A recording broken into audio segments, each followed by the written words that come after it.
after? Well, the first thing is, when the NSA weakens the security of all the devices that we use, they make it easier for creeps to attack you, not just the NSA. So it's not just the NSA you have to be worried about, it's the person who wants to clean out your bank account. Because as soon as they weaken the security of your systems, then it becomes easier to log into your bank account and clean out your bank balance. So that's part one.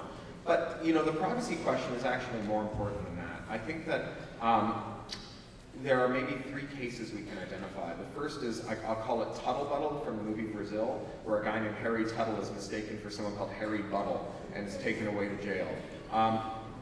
In the real world, we have things like the no-fly list, where unaccountable algorithms try to look at all the facts of your life that have been sampled up into these big databases and guess who is likely to be a terrorist. And we see that people are put on that list who are, it's inconceivable that they're terrorists because they're 4 years old, or they're Senator Ted Kennedy. And nevertheless, these people find themselves unable to fly or unable to fly easily. That list is thousands of pages long and getting longer every day. So even if you've done nothing wrong, you may be mistaken for someone who's done nothing wrong.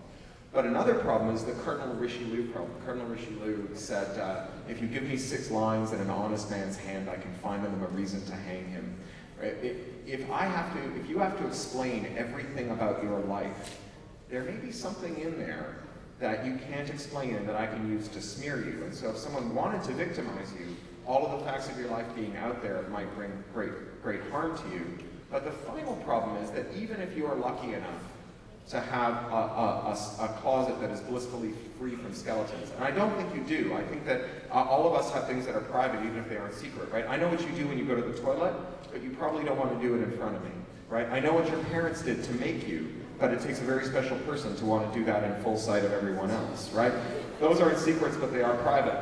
But even if you're lucky enough to have a skeleton-free closet, to not be HIV positive, to not be queer and not out to your family, to not be an undocumented migrant, to not have some problem that would harm you if it came to light, you probably know people who do. And if you're lucky enough, like me, to have that privilege, we owe it to our cousins and friends and family and sisters and brothers who don't have that privilege to help them defend their privacy and to keep them from harm.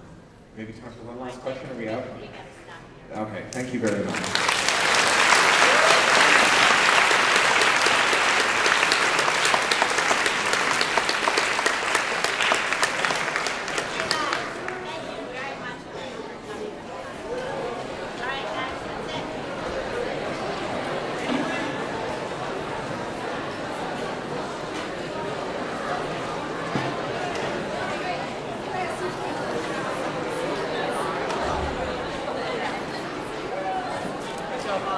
I heard I got a gift card.